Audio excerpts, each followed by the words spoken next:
Welcome to Chalk Talk, the podcast where we dive deep into the topics that matter most to family-owned businesses, entrepreneurs, and anyone navigating the complex world of business leadership. I'm Tiffani Carter. Rory, Sheppard, and I are excited to bring you insights, strategies, and discussions that reflect the very essence of what we do here at ActionCOACH of West Texas.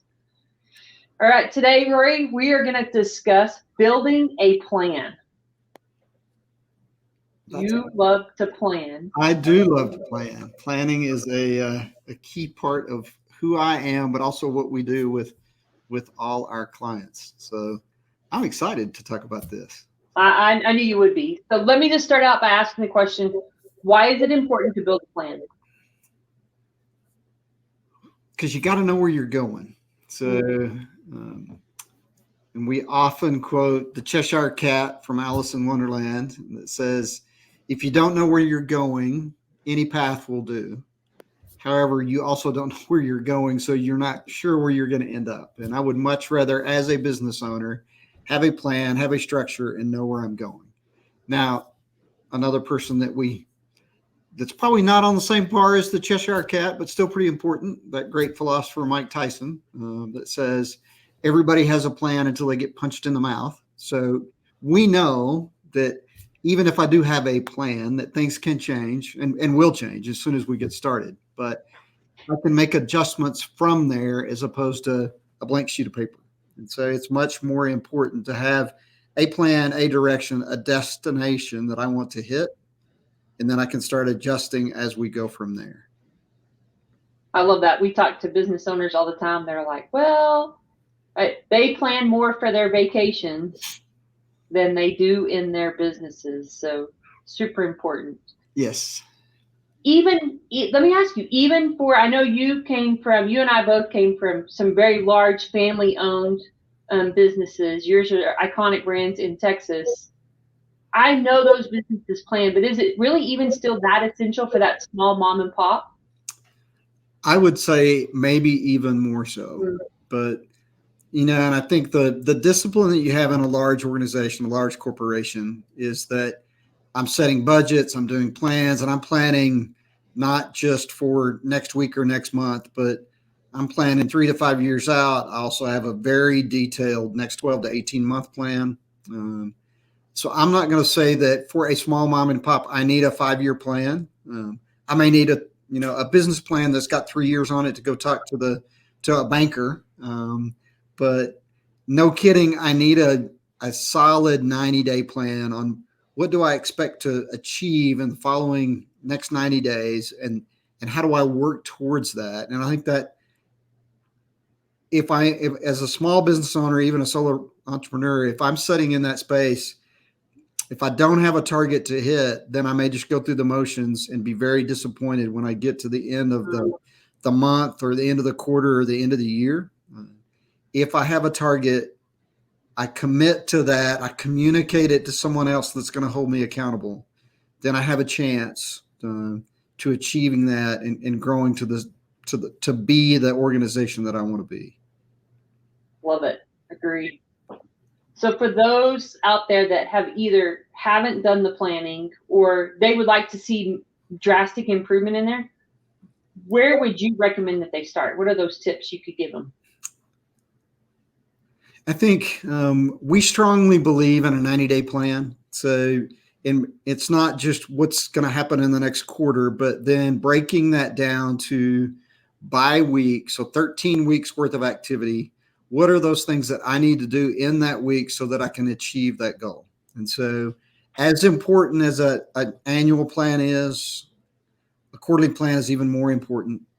But then breaking that quarterly plan down into weekly chunks that I can do. And then I'm going to break that down into daily activities. What's my to-do list items for each day within that week?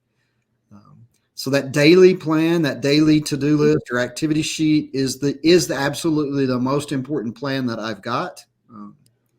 But it's only connected to where I'm going if I took the time to build that 90-day plan out and then saying by week, what do I need to do?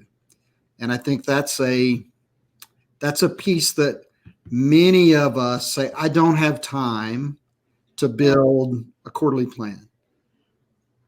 And I think in actuality, what you don't have time to do is to ignore building a quarterly plan.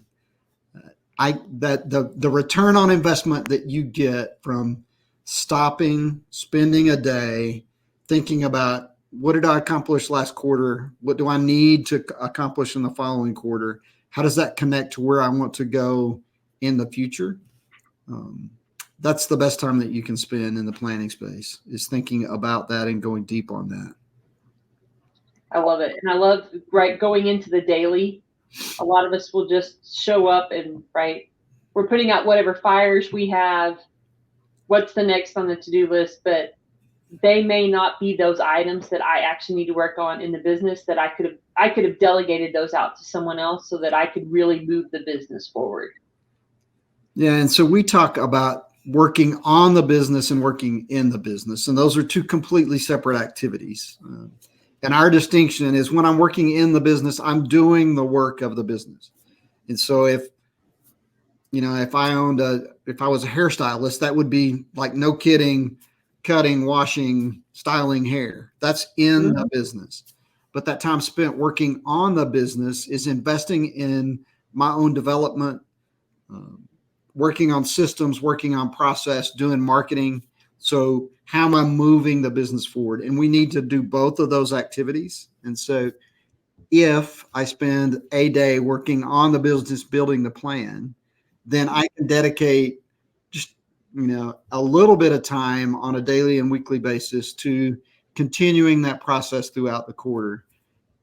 I string 2 or 3 quarters together, and it is amazing how much difference I have in not only in my mindset, but also in the progress and the development of the organization. Yeah, love it. One last question before we wrap this one up. We're recording this in the middle of October, and we mentioned annual planning. So should most businesses would say, well, I'm going to wait and start developing that plan in January. That's too late. That's too what? That's too late. That's too late. When would you recommend they start their annual planning? Well, it's a lot like planting trees, right? The best day to plant a tree was 20 years ago.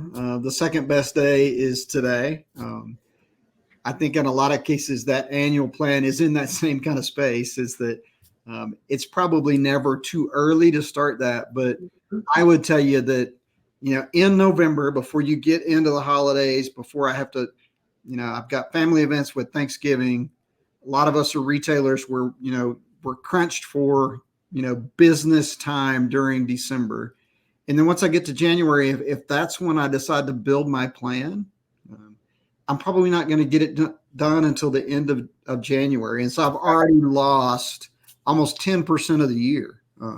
So I would much rather do that plan, do that dedicated time in November, so that then I've got a chance to start early January on the activities that I need to do to make that full year the best year that it can be. Love it. Awesome. Well, we thank y'all for joining us today for Chalk Talk, right? Get your plan built, start working your plan so you know where you're going. We don't want you to be on any road. We want you to be on the right road. So we'll see you next time on Chalk Talk.